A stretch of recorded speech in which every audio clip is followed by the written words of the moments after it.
It has been a while since I have shared a start to finish quilt timing video, so today I'm breaking down how long each and every step of making this quilt took, from choosing fabric to cutting it to piecing, basting, quilting, everything.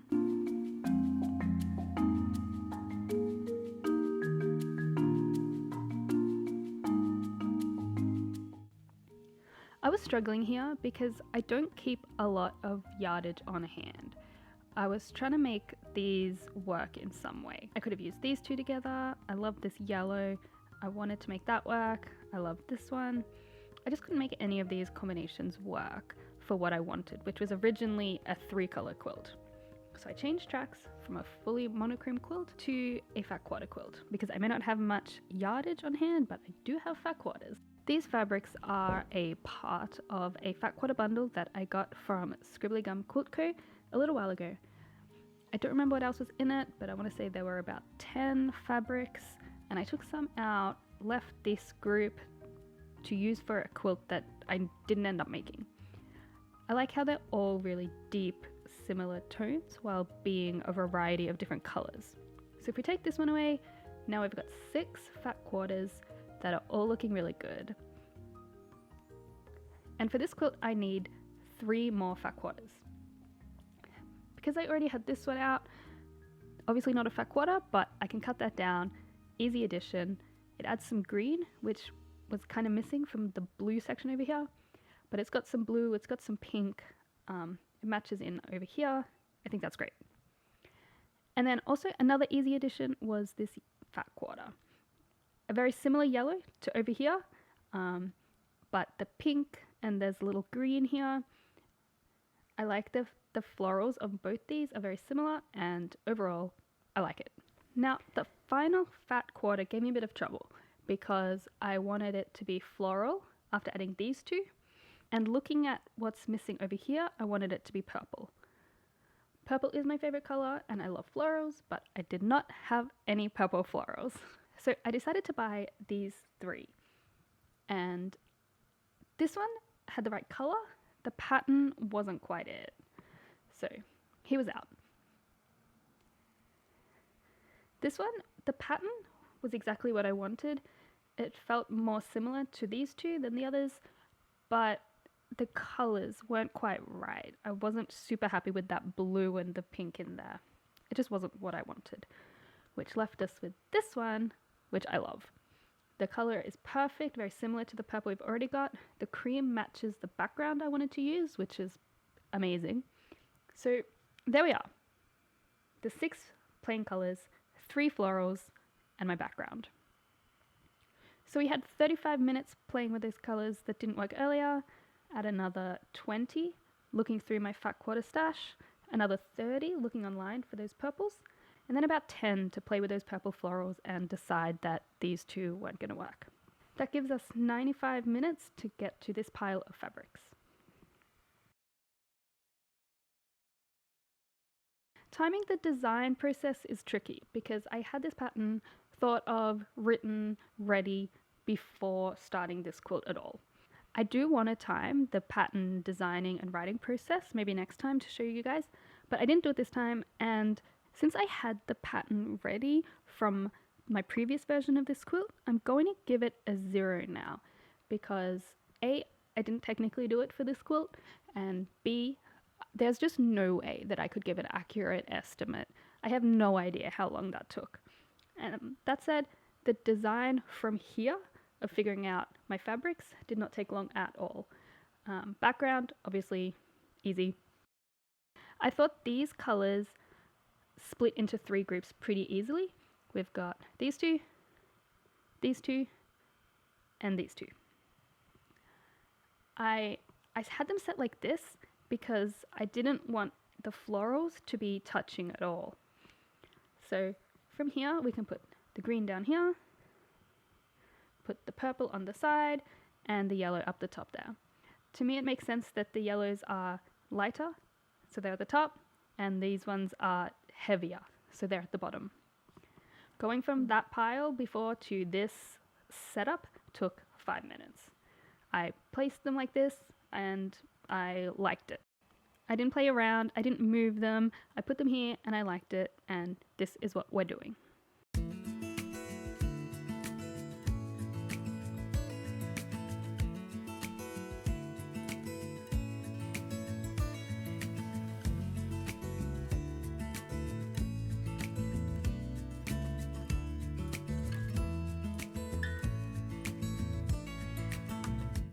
I decided to start cutting with the background fabric because I hate cutting, and there's obviously more background than there is of any of the colors.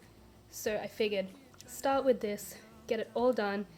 I've even done the sashing and the borders for later, and this here has taken 78 minutes. Okay, cutting the fabric is all done. This has taken me 194 minutes in total to go from that stack of fabrics to these strips of fabric, including the background as well. So that's getting all of these colors into the strips. We've got the long strips, we've got the short strips, we've got the squares, and then we've also got the darker squares here that are gonna make that woven pattern come out. We've also still got as well all of those background pieces, the little squares plus the strips plus the border plus the sashing. So it did take 3¼ hours, but that's everything done, all of the cutting for this quilt, and it's a pretty decent size, so that seems okay to me.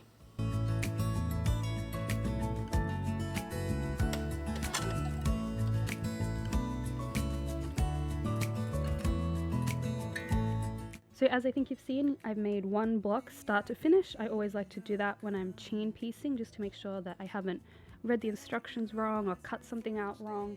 I like to just go start to finish, make sure everything fits together, and then I'll go on and do the bulk of the rest of the quilt all together. So yesterday I started making these squares. There's one more row needed on here along the bottom to get those finished.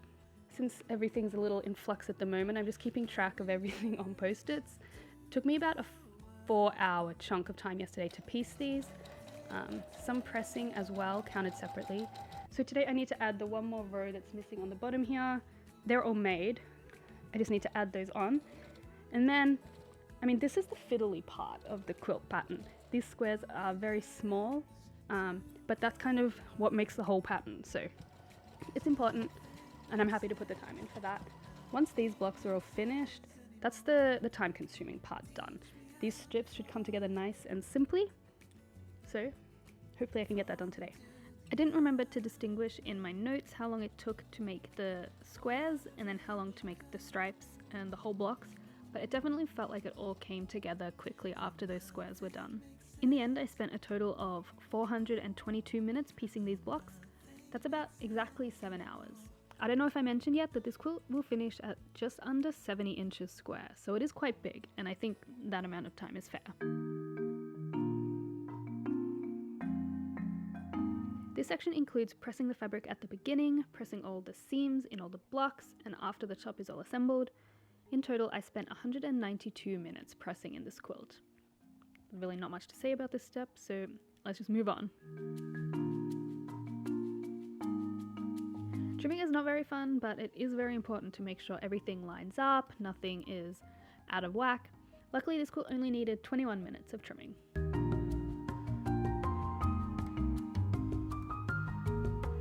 I included making the sashing in assembly rather than piecing. It just seemed more reflective of how I think of each step, I guess. So making the sashing, pinning everything, sewing the blocks together took 126 minutes. I already had the block layout in mind from day one, or before day one of this quilt, so I'm not including a separate layout section for this one. So add all that up and it took me 1,055 minutes to get here, a finished quilt top. I am really happy with how it's looking here, and I wasn't intending to make an autumn quilt, but I think it just looks so good out here with the leaves and the blue sky and everything. But we're not done, we gotta get this quilt top quilted. The sea is calm and I know we've been through a lot, but just wait. Wait for better days to come and carry us like wind in our... Okay, it is time to baste. Luckily for us today, there's no furniture in the new place yet, but that's good for basting. So I had to get some supplies for this. I went and grabbed some wadding and some basting spray. I was very disciplined. I was in and out of the shop in 10 minutes. Then today I was at Target getting some stuff for the new place, and I grabbed this sheet set to use as backing. I wanted something in a reddy, orangey sort of colour that matched the shades in the quilt top, and I wanted something that was neutral enough to use in a future quilt, since this is going to give me much more fabric than I really need for this particular quilt top. There weren't a lot of options, which is nice because I didn't have to deliberate very long. So I'm just adding 5 minutes for picking that backing fabric out. So now that's enough of me talking, let's get this quilt basted. Yes, now on this boat and we all know where we belong. Just wait. Wait for our home to show on the horizon. Soon we'll be there. Hold on tight. Okay, let's talk quilting. So I've sat down and I've done each of the biggest L shapes on all 9 blocks, and I've done the smaller L shaped for 1, 2, 3 blocks, just because you see how each side terminates here. I haven't done, for example, up here because I want the quilting to continue through all these 3 blocks. And I can't decide if I'm going to do this by machine or by hand. I want some hand quilting, and I'm not sure where or how I'm going to add that in. So for this first pass at quilting, it's taken me from 10:50 this morning till 12:17. So I'm going to go and have lunch and think about how I want to continue, then we'll keep going. Okay, I just did a little bit of hand quilting to make sure I like my plan, and I love it. So I'm going to go ahead and do machine quilting in the skinny white lines like I was doing before, and then hand quilting in the thicker lines, again matching this shape across multiple blocks when I need to.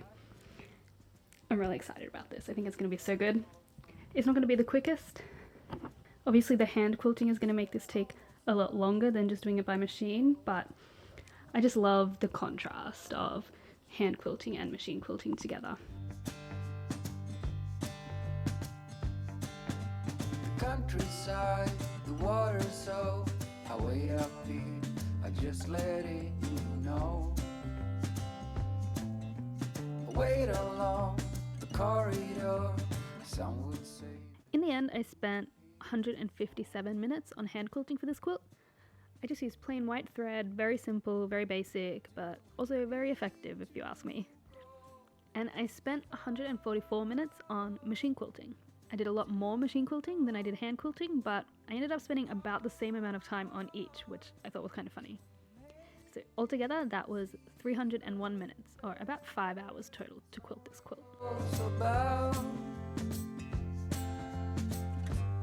Ooh, let's find out.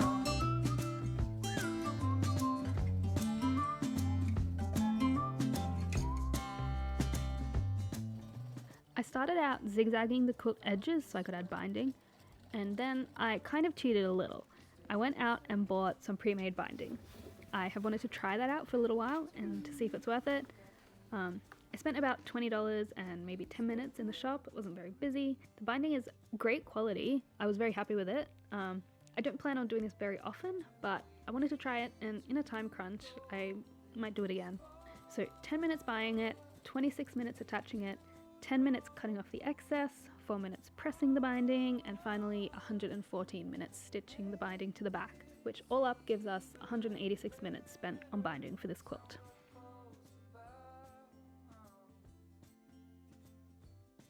And finally, I spent 7 minutes trimming threads and stuff before basting, which I apparently didn't film, and then 25 minutes now, burying threads, trimming loose ends, all that stuff. It's boring to do and even more boring to talk about, but it's necessary. So 32 minutes on those finishing touches. So where did we end up? A total of 1,626 minutes, or 27.1 hours to make this quilt from start to finish. Remember, it is quite big at almost 70 inches square. If we come over here and have a look at the breakdown of this quilt, the biggest chunk of time was spent piecing. 26%. I think that makes sense. I think a lot of the time when people think about quilting, they're really thinking about piecing and making that initial quilt top. Next biggest time was quilting, which again makes sense, especially since I did some hand quilting. That is just a slow process no matter what. After those two, we've got three that are very, very similar. We've got pressing at 11.8%, which I don't really have any opinion on, I suppose. Binding 11.4% did surprise me a little bit because I always feel like I'm much closer to the end when I get to binding, but actually that's not a small chunk of time that's still needed for that. And then cutting fabric, 11.9%. Cutting fabric always feels like it takes 1,000 years, so I'm a little surprised that that's so small. That is my least favorite step, so I wish it were a little smaller, but overall I guess it's fine. I love this quilt. I love how you can take one block and change the colors, change the rotations, and it totally changes everything. Yeah, it's not the fastest quilt I've ever made, but it's fairly simple to do, and I really enjoy putting it together. I could have made it a lot faster if I skipped the hand quilting and the hand binding, but I really enjoy those two things, so they're never going to be what I skip. And this quilt is made from a pattern that I have written and have had edited and tested, and it is available for you to make. There are 3 sizes, 3 different versions, a scrappy one, like the original you might have seen, a fat quarter version, and a monochrome strip pieced version, which I will be sharing with you guys soon in a future video. So if you want to make your own version of this quilt, I will leave a link to the pattern in the description box below this video, and you can check it out. I still have some more versions of this quilt planned that I want to make, so I'll share those with you soon. And I'm also working on getting my new quilt space all set up and organized in the new apartment, so I'm excited to show you guys all of that. Have some fun videos planned out. So thanks for watching, and I'll see you next time.